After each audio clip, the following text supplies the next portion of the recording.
Welcome to my series of basketball videos where I'll be comparing various NBA grades against each other. I'm doing this because I find that a lot of the basketball videos comparing players on YouTube are too focused on the big names, and sometimes compare players from different positions. For example, lots of people compare Jordan to LeBron and Kobe to Duncan, just because of their similar levels of achievements, but since those players play different positions and have different styles of play, it's not an interesting comparison. In this series, I want to do a comparison not between just more well-known players, but players from days past, in the 1960s, 1970s, 1980s, and even the ABA as well, that most modern fans probably do not have too much knowledge about. Also, as much as possible, I want to compare players that play similar positions and have similar play styles. To me, that's a more interesting and fruitful comparison. I'll be using 6 different metrics to compare each player. The first category is scoring. This category will be defined by each player's career points per game, peak points per game both in the regular season and playoffs, and number of scoring titles.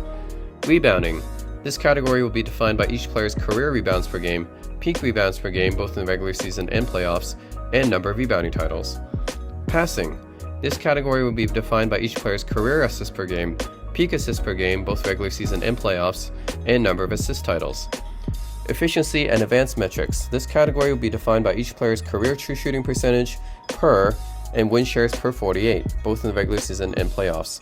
The reason I use true shooting percentage is because it's more fair to guards.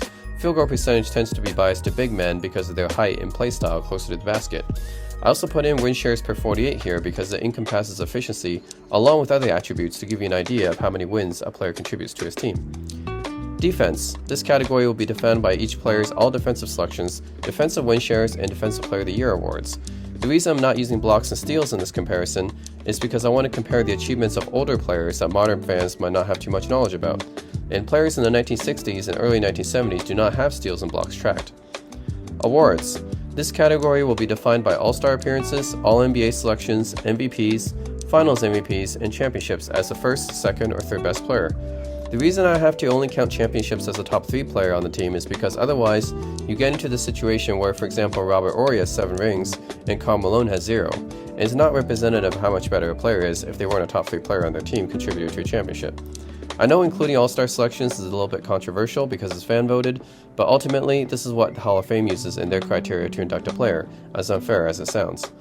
Also, I'll be including ABA stats and awards and using them as equivalent to their respective NBA stats and awards. The only one that's different about the ABA is that instead of Finals MVP, they have Playoffs MVP, which honestly is a better idea than Finals MVP since it accounts for the whole playoffs, but just to keep it simple, I'll be referring to the ABA Playoffs MVP as Finals MVP here. Also, no All-NBA third team selections are counted, because All-NBA third teams weren't added until the late 80s, which is unfair to older players. Also, I'm not using any career total stats because that's a longevity thing. For example, no one would say that Karl Malone was a better scorer than Michael Jordan, even though he has more total points. And of course, this is only going to be my opinion from comparing the available metrics, since I have not watched most of these players live, or even been born when some of these players have been playing. And to keep it fair, I'm judging them based on how they did in their own era. No time travel or what if this NBA player played in today's era or the 1960s, none of that. I'll be strictly basing their stats and accomplishments within their own era against that era's competition, which makes the most sense to me. So I hope you guys enjoy this comparison video and hopefully learn something new from it.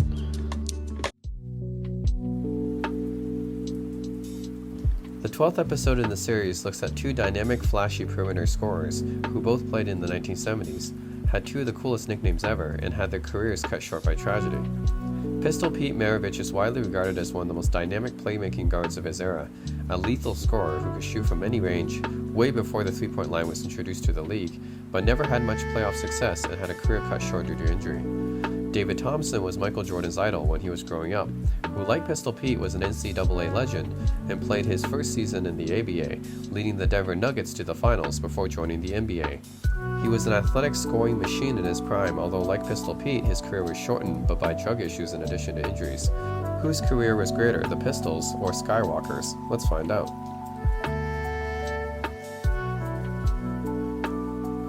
In the scoring category, both players are probably best known for their incredible scoring prowess. Pistol Pete averaged 24.2 points per game for his career, peaking at a league-leading 31.1 points per game in 1977. His playoffs average dropped a lot to 18.7 points per game, but that's only because unfortunately Pistol Pete did not have a lot of playoff success during his career. And a lot of his playoff games came during his last season when he was a bench player with the Celtics, skewing the averages a lot lower. His peak playoff scoring of 27.7 points per game in 1972 shows that he was just as good in the playoffs during his prime as in the regular season, but he just didn't play a lot of playoff games. David Thompson was also an incredible scorer, averaging 22.7 points per game in his career, peaking at 27.2 points per game in 1978, when he had an incredible duo with George Gervin for the scoring title, where Thompson scored a ridiculous 73 points, keeping in mind no three-pointers at that time, and the highest ever by a perimeter player until Kobe Bryant surpassed it in 2006 with 81. He averaged an even better 24.1 points per game in the playoffs, peaking at 28 points per game in 1979.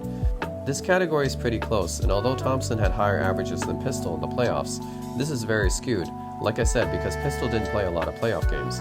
In the regular season, Pistol was a bit more consistent and had a slightly higher peak than Thompson. And don't forget, he also scored 68 points in the game in 1977, until Thompson broke it the next season. So this category will go to Pistol Pete by a small margin.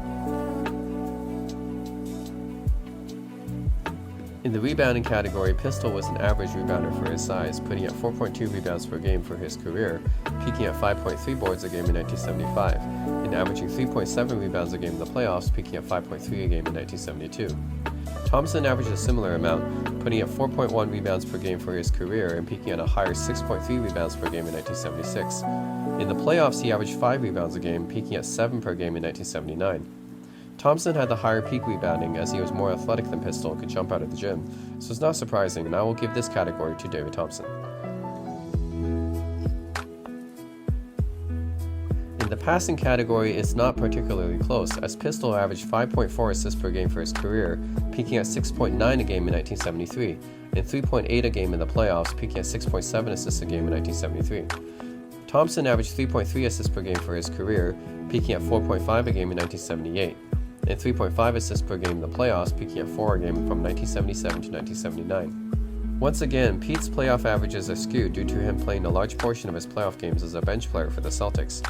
Anyone who watched Pistol Pete play knew that he was one of the most dynamic playmakers of his era, and was Showtime before Showtime, and this is reflected in Pete's higher peak averages, so this category easily goes to Pistol Pete. In the efficiency and advanced metrics category is also not very close, because although Pistol was a very efficient shooter from range, unfortunately the three-point line only came into existence in the last year of his career. And he wasn't particularly a good mid-range shooter. Thompson played a bit closer to the basket than Pete and was the more efficient scorer, reflected in his higher true shooting percentage, efficiency rating, and win shares per 48, so this category easily goes to Thompson.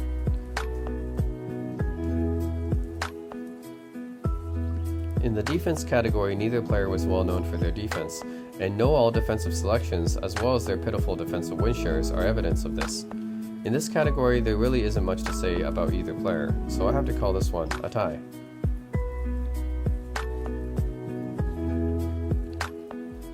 In the awards category, it's very close. They both have the same number of All-Star appearances, and Pistol has one more All-NBA selection compared to Thompson, although this isn't enough to give him a clear win here. Thompson has a finals appearance with the ABA Nuggets and had more postseason success, as Pistol never really made it far in the playoffs for most of his career, although neither player has a championship. This category is just too close to call, and I'll have to ultimately call it a tie as well. So when all the categories are summed up, Pistol Pete Maravich wins the scoring and passing categories, while David Thompson wins the rebounding and efficiency categories, with the rest being a tie. Once again, a tiebreaker is needed. It's just so close between these two scoring legends. If push comes to shove, I'll say Pistol's one more All-NBA selection and ever so slight advantage in defensive win shares gives him the nod over Thompson. Pistol Pete is rightfully remembered as a basketball legend, a college scoring sensation who also dominated the scoring charts in the NBA, whose career and life ended in tragedy. Thompson was also a college basketball legend who was a high-flying dunker, a scoring sensation in the NBA whose career also ended prematurely, but who, like Pete, inspired many young players, notably a young Michael Jordan. I hope you guys enjoyed this comparison. Thanks for watching. Be sure to like and subscribe, and stay tuned for the next comparison video.